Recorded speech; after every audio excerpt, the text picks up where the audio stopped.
merci beaucoup d'avoir patienté. Alors, eh bien maintenant, nous sommes avec Adesias pour parler de l'humour et la créativité au service de l'apprentissage, qui fait un bon écho avec notre première conférence.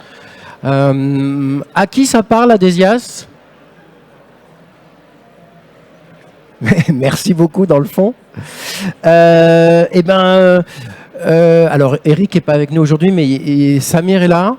Et puis, Samir est accompagné de Maxime Hertog, qui les a rejoints il n'y a pas longtemps, parce que, alors, Samir, Eric et les gens qui recrutent sont des gens qui aiment le foot, le cinéma d'action, les belles images. Et ça, c'est depuis tout petit. Ce qui fait qu'à la sortie des études, en 2010, ils ont créé leur agence de com. Ils ont commencé à frapper très fort dès leur première campagne. Et puis en plus, ce sont des gens qui adorent apprendre. Ce qui fait que du coup, ils font plein de choses différentes tout le temps. Et ils aiment apprendre avec fun. C'est pour ça qu'aujourd'hui, ils sont tous désignés pour être des experts et pour nous parler de comment mettre l'humour au service de l'apprentissage. Voilà, est-ce que je vous ai bien présenté, oui, Samir? C'est parfait, c'est parfait. Bonjour à tous. Et Maxime. Je suis Samir Melki, cofondateur de l'agence Adesias, et je suis accompagné de... Du coup, de Maxime. Maxime qui les a rejoints et qui est plus sur tout ce qui est ingénierie pédagogique, tout ce qui est design et delivery chez Adesias. Et on va démarrer, on a un petit peu moins de temps, mais il y aura du temps pour la salle. Alors c'est quoi la raison d'être d'Adesias? Adesias, c'est une agence que j'ai cofondée il y a 13 ans maintenant, avec une philosophie qui nous accompagne toujours malgré l'évolution de la boîte, Clear, Fun, Creative. Notre ambition, c'est d'accompagner les projets de transformation de nos clients grands comptes avec clarté dans la manière dont on délivre les messages, avec humour, divertissement, originalité dans la manière dont on les met en forme, et toujours avec créativité dans les moyens qu'on va mettre en œuvre pour répondre à leur attention. Et notre objectif, notre philosophie, notre reason why, on va dire, c'est d'écrire des histoires qui créent de l'engagement. On est un peu des ovnis. On n'est pas loin du sujet de notre fil rouge de l'après-midi. On est un peu des ovnis dans l'univers de la formation, puisque quand j'ai cofondé la boîte en 2010, on était une agence de communication 360 et une agence de communication corporate.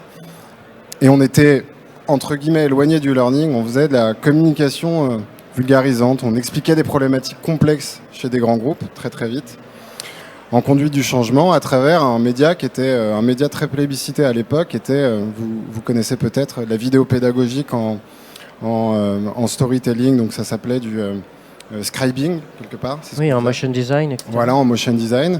Et très vite, on s'est rendu compte, au bout de quelques années, que c'était un petit peu ambitieux de penser qu'on allait transformer le comportement des gens en leur montrant simplement une vidéo d'1 minute 30 qui allait expliquer comment la boîte allait révolutionner la boîte allait révolutionner une problématique. Et du coup, on a commencé à s'intéresser à des moyens de diffuser nos propos, notre apprentissage de manière un peu plus fournie. Et c'est là qu'on s'est intéressé au e-learning en 2014. Et du coup, nous, on croit fort dans l'apprentissage, les mécaniques de gamification et le storytelling pour transformer les habitudes. On est des passionnés de C'est pas sorcier, il était une fois la vie, tout ce genre de choses qui nous ont permis de plonger dans l'apprentissage avec humour, avec créativité et originalité. Et du coup, on va aller chercher dans ces mécanismes-là pour créer des formations qui sont engageantes. Et pour nous, ce qu'on aime à dire, mais je crois que j'ai entendu plusieurs fois, on considère que nos concurrents, c'est Netflix, Amazon et Instagram. Quand nos apprenants vont sur vos plateformes de formation, s'il y a des professionnels de la formation ici, ils peuvent être tentés, malheureusement, de privilégier d'autres outils parce que c'est compliqué de se former, il faut dégager du temps et on est quand même assailli de plein de contenus qui viennent nous polluer. Donc nous, ce qu'on aime penser, c'est que quand on plonge dans nos formations, on n'a plus envie d'aller sur Instagram ou sur Netflix. Un peu comme ça qu'on voit les choses.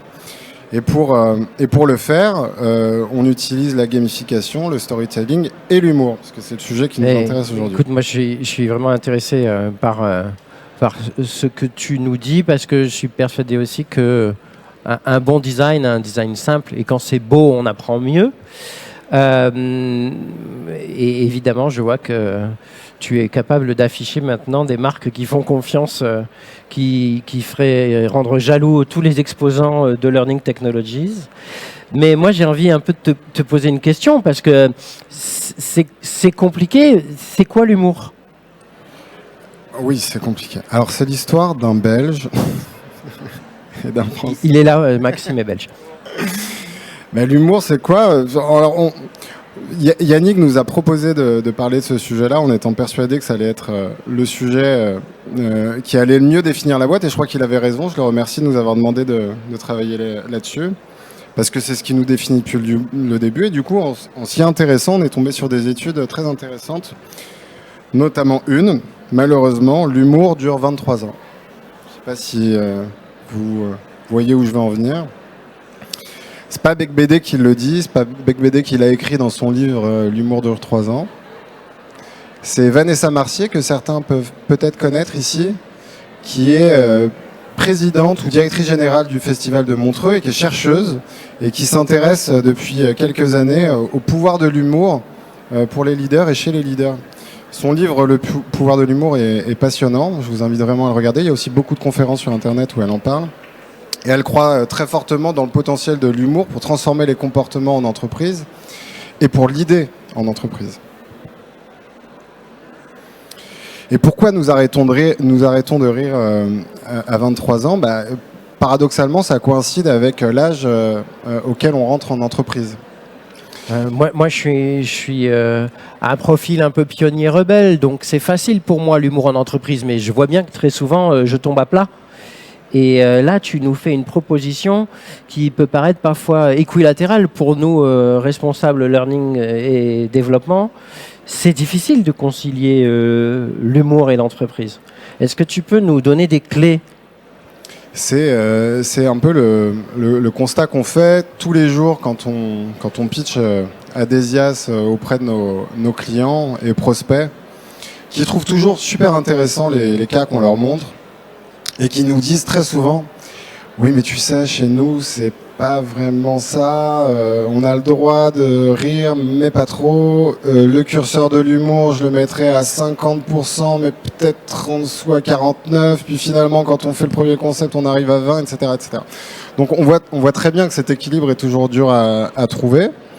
Mais cette étude montre que finalement, on a tendance à oublier que l'humour peut être un potentiel assez, un pouvoir assez puissant pour transformer les comportements et surtout mettre les apprenants dans des positions propices à l'apprentissage. Et ça, ce parallèle-là, il est pas facile à faire. Donc, pour plein de raisons que Maxime va nous expliquer maintenant. C'est à ton tour, Maxime, de creuser un peu le sujet.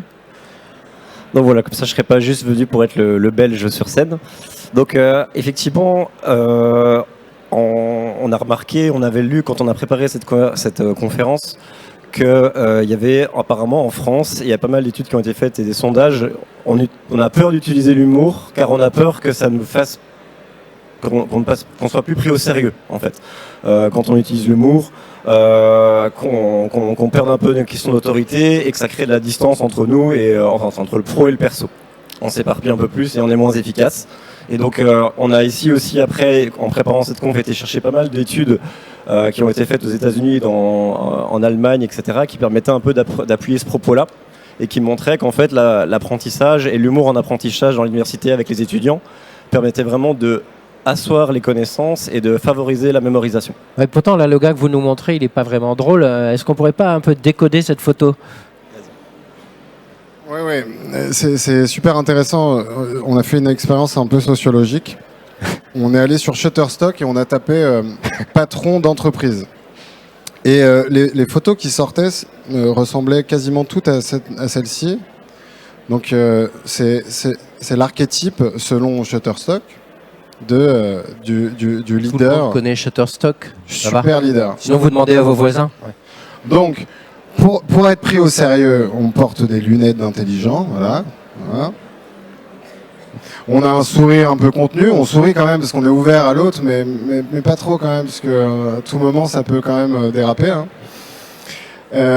Mais il y a un pas de côté, c'est quand même un entrepreneur un peu dans l'air du temps, donc il a une. Je suis sûr que c'est pas une erreur de l'IA sur le col de la chemise. Hein. Eh non, il a un col Mao qui est quand même, tu sais, qui fait preuve d'ouverture, quoi. Mais pas trop quand même. Le col, il est fermé, tu vois.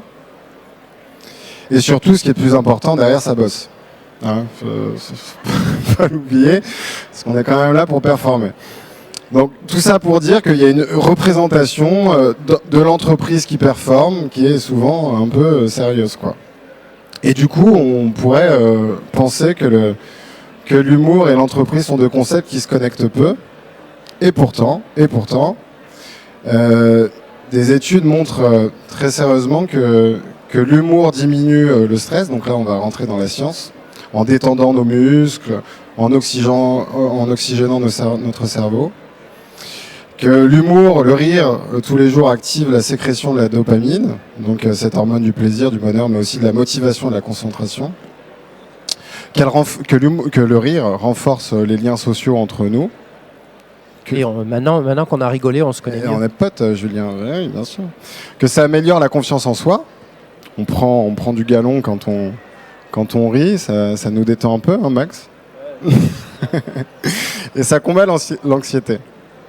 Bon, c'est super et évidemment, nous le savons, ça va mieux en le disant, en le répétant. 5, c'est bien aussi, c'est un truc qu'on mémorise bien en général. Dans le temps qui nous reste, moi j'aimerais savoir comment concrètement, peut-être avec des exemples, à Desias, vous avez appliqué ces concepts à des situations d'apprentissage qui étaient stratégiques pour des responsables de formation en entreprise.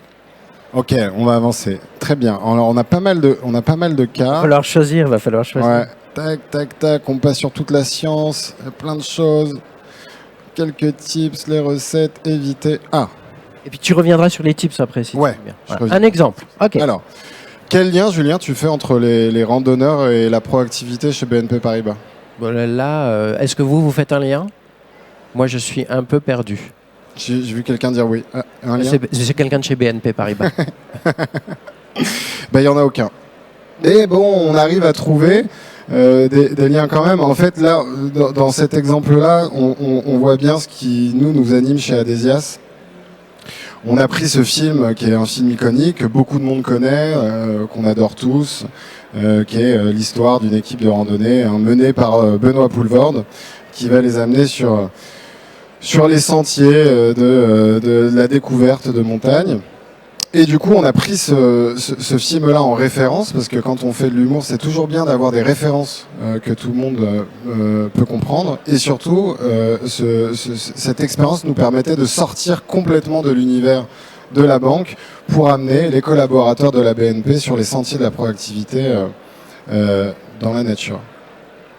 Donc du coup, c'est une aventure bucolique avec 2 C et interactive de laquelle l'ensemble des collaborateurs de la BNP apprendront à adopter les bons réflexes et une démarche proactive dans leur quotidien. Donc on sera accompagné de Fabrice, que vous voyez là, truculent guide de haute montagne, pas si bon en haute montagne que ça, vous allez le voir. C'est toujours fait pour mettre le collaborateur et l'apprenant dans une situation de confiance, puisque nul n'est obligé de tout savoir ou de tout maîtriser. L'important, c'est le chemin et pas le résultat.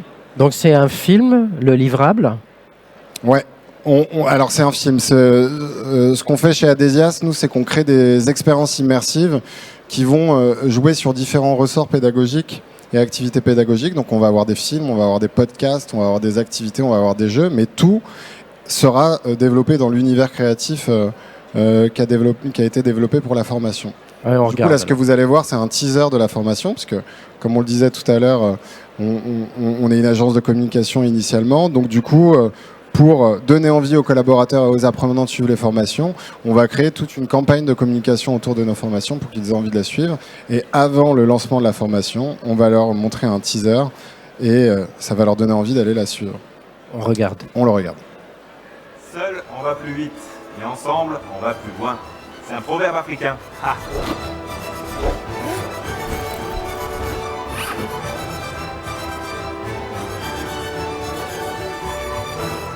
Alors bonjour, moi c'est Fabrice, guide de haute montagne, grand aventurier et philosophe à mes heures perdues. Lorsqu'on se lance dans une grande aventure, une ruche sauvage ou un projet lors duquel vous allez devoir être proactif, c'est un peu impressionnant quand même. Il existe 3 composantes pour avoir une démarche proactive. L'autonomie, la prise d'initiative, la prise de décision. Non, mais je vais pas faire ça moi en fait, parce que j'ai le vertige. Donc non. Tiens, vas-y toi.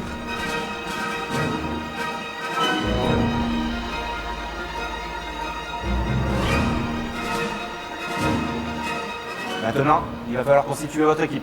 Faut embarquer des gens avec vous. Être ambitieux, être collectif. Ça demande du courage d'être leader.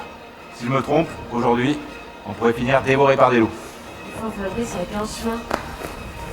On est à 20 minutes du parking, hein. Ouais, c'est ça, rassurez-vous, Justine.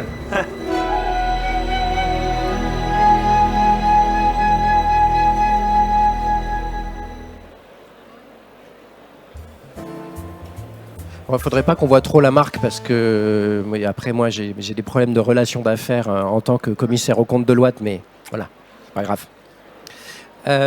On va du coup, merci pour ce teaser. J'imagine que ça n'a pas été tourné pour rien, que vous l'avez pas fait pour nous et que c'était un des outils de pré-communication du dispositif de formation. Oui, il a été diffusé 2 semaines avant la sortie de la formation sur la plateforme LMS de BNP Paribas et il a permis de donner envie aux apprenants. Non, il ne faut pas que tu dises la marque. Merci beaucoup. Et du coup, pour conclure ensemble et qu'on ait un petit temps d'interaction, est-ce que tu pourrais revenir et nous donner quelques tips, quelque chose qu'on peut utiliser avec ou sans les services d'Adesias, mais les do et les don'ts. Merci Maxime. Je vais reprendre la parole. Du coup, c'est une formule qui marche bien chez Adesias, c'est que moi j'ai découvert en arrivant qu'on peut rire de tout, mais pas avec tout le monde. Et pour le coup, là, il y a une vraie approche comme en UX et en UI, où on va essayer d'étudier la personne et le public cible pour pouvoir faire la blague qui va faire mouche ou le ton qui va faire mouche, et on fait pas les mêmes vannes ou les mêmes narrations, les mêmes histoires avec des ingénieurs ou des commerciaux. Si vous restez avec nous jusqu'à 18h, vous verrez que cette notion de persona, on en reparlera ensemble. Il y a évidemment une notion de timing et de dosage. Il ne faut pas que l'humour soit trop omniprésent et desserve le propos. C'est l'humour qui vient en support de votre contenu et pas l'inverse. Restez authentique et... Alors ça c'est peut-être moi qui ai voulu le mettre, l'autodérision. Donc en Belgique c'est quelque chose qu'on aime beaucoup et qui est dans l'humour d'autodérision, de surréalisme, mais c'est quelque chose qui marche très très bien. Utiliser les bons supports aussi, des choses interactives avec de la gamification, privilégier quelque chose qui va servir le propos. Et aussi quelque chose qui marche très bien chez Adesias, c'est que moi j'ai découvert, alors dans mes boîtes précédentes je travaillais seul et ici chez Adesias il y a énormément de palettes de métiers et d'experts. Travailler à plusieurs, tout le monde n'a pas la même sensibilité à l'humour, tout le monde ne rigole pas de la même chose. Il va y avoir des gens qui vont vouloir aller dans le what the fuck à fond, il y a des gens qui vont être en mode garde-fou, et ça c'est très intéressant d'avoir cette mixité et ce mix d'apports, parce que ça permet de trouver plus facilement, je trouve, un juste milieu et le bon ton, justement. Et donc bosser à plusieurs et pas sérieusement, et surtout peut-être faites des tests si vous avez l'occasion, c'est pas facile je sais, faites des tests sur un petit échantillon, sur des petits groupes de gens pour voir si quand vous allez déployer ça sur un grand panel de personnes, ça va pouvoir bien fonctionner. Tu m'as devancé, mais alors qu'est-ce qu'il faut surtout pas faire ? Alors, ce qu'il faut surtout pas faire, l'ironie ou le sarcasme, et de manière générale, je pense qu'il y a des humours qui sont plutôt à bannir, des choses qui vont rabaisser les gens. On va aussi parler de trouver le bon ton. Donc, au niveau du personnage, ça va être important, mais au niveau de la religion, de la politique, il y a des blagues qui sont vraiment pas à faire, ou du sexisme également. Un humour qui va être juste là pour exister sans rapport avec le contenu ou l'apprentissage, enfin vraiment le support ne va pas vraiment favoriser l'apprentissage, donc on n'a pas eu le temps de montrer toutes les belles études qu'on avait en stock pour vous, mais l'humour n'est pas toujours là pour favoriser la mémorisation si ça n'a aucun lien avec le sujet, donc utilisez-le mais à bon escient et avec avec le bon doigté, pas trop. Eh bien, merci beaucoup, merci Maxime. Merci. Je suis sûr qu'il y a des questions qui vous brûlent les lèvres.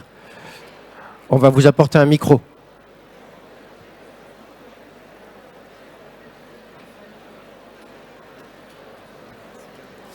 Comment vous faites pour le transporter à l'international ? Parce que nous, on travaille en pleine langue et l'humour, c'est pas le même en Chine que chez nous, par exemple.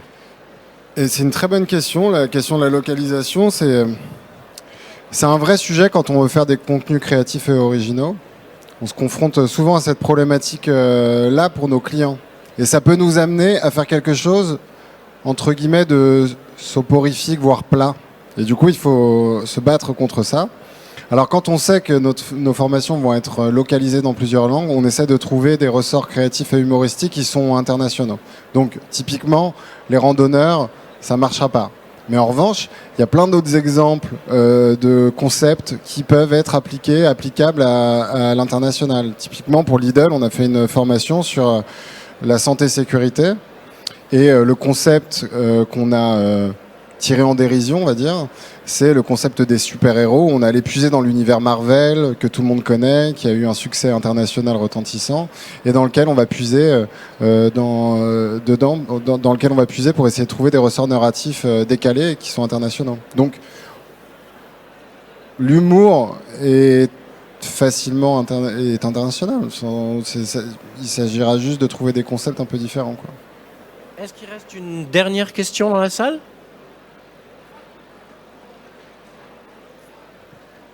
Alors on va remercier nos intervenants. Merci beaucoup. Désolé d'avoir été un peu directif à cause du retard technique. Bravo.